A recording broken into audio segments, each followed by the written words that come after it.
Good morning, praise the lord. ફરીને એકવાર ઈશ્વરનો આભાર માનતા આવો આજનું વચન જોઈએ.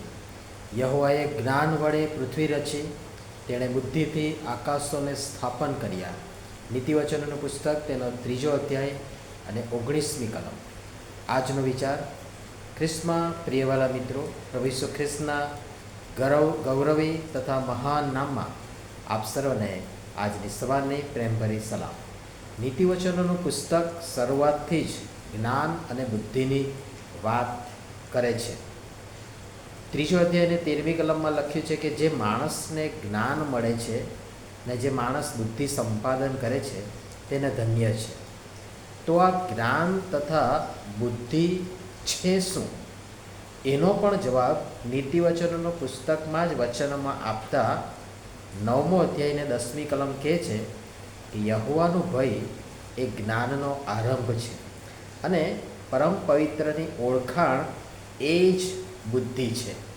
હવે આ જ્ઞાન તથા બુદ્ધિ એટલે કે જગીક અને પોતાના જ્ઞાન બુદ્ધિની વાત નથી, પરંતુ દેવ બાપ પ્રભુ પરમેશ્વર તરફથી ઉપરથી જે જ્ઞાન અને બુદ્ધિ આપવામાં આવે છે અથવા તો મળે છે તેની વાત કરવામાં આવી છે. અને માટે એટલે જ કહેવામાં આવ્યું છે 5મો અધ્યાયને 1લી કલમમાં કે મારા દીકરા, મારા જ્ઞાન તરફ લક્ષ્ય આપ, મારી બુદ્ધિ તરફ તારા કાન ધર. આજનું વચન પણ જોશો તો યહોવા દેવે જે જ્ઞાન વડે પૃથ્વી રચી એટલે કે બાંધી અને એ જ બુદ્ધિથી આકાશોને સ્થાપન કર્યા એટલે કે સ્થિર કર્યા.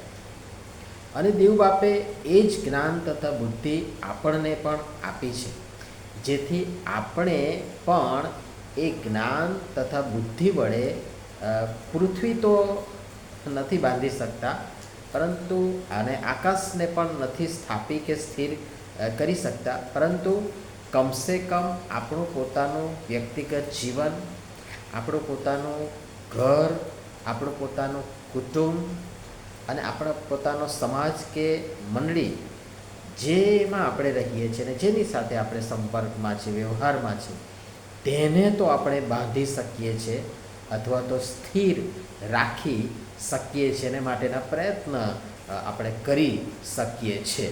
24મા અધ્યાય અને તેની 3જી કલમમાં બહુ સરસ લખવામાં આવ્યું છે કે જ્ઞાન વડે ઘર બંધાય છે અને બુદ્ધિ વડે તે સ્થિર થાય છે. કેટલું સરસ પ્રભુનું વચન. ફરીથી વાંચીશ કે જ્ઞાન વડે ઘર બંધાય છે અને બુદ્ધિ વડે તે સ્થિર થાય છે. ઘણા પોતાની જગીક બુદ્ધિનું તથા જ્ઞાનનું વરવું પ્રદર્શન કરી પોતાનું જ ઘર બાંધવાને બદલે તોડવાનું નિમિત્ત બને છે. સ્થિર કરવાને બદલે અસ્થિર ડામાડોળ કરી મૂકે છે. મારા તમારા વ્યક્તિગત જીવન, ઘર, મંડળી, સમાજ વિશે પણ આ દિશામાં વિચારો કે આપણે બાંધનાર છીએ કે તોડનાર, સ્થિર કરનાર છીએ કે અસ્થિર કરનાર. અને એના પરથી સાબિત થશે કે તમે, મેં, આપણે જે જ્ઞાન અને બુદ્ધિ ઈશ્વર સ્વયં આપે છે એ સંપાદન કર્યા છે કે હજી સુધી આપણે પોતાની જ હાંકીએ રાખીએ છીએ અને પોતાની જ અક્કલ પર આધાર રાખીએ છીએ અથવા તો તેના પર નભીએ છીએ. પરમેશ્વર આપણને એમના પોતાના જ્ઞાન, બુદ્ધિ જેમના વડે તેમણે પૃથ્વી રચી અને આકાશોને સ્થિર કર્યા એ આપે છે.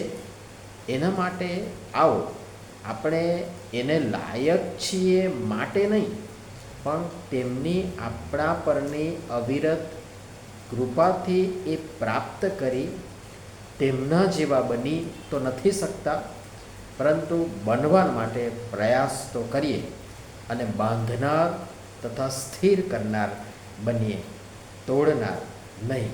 અને પ્રભુ પિતા પરમેશ્વર આ બધી બાબતો સમજવાના માટે આપણ સર્વને સહાય તથા મદદ કરો. આમીન. ધન્યવાદ.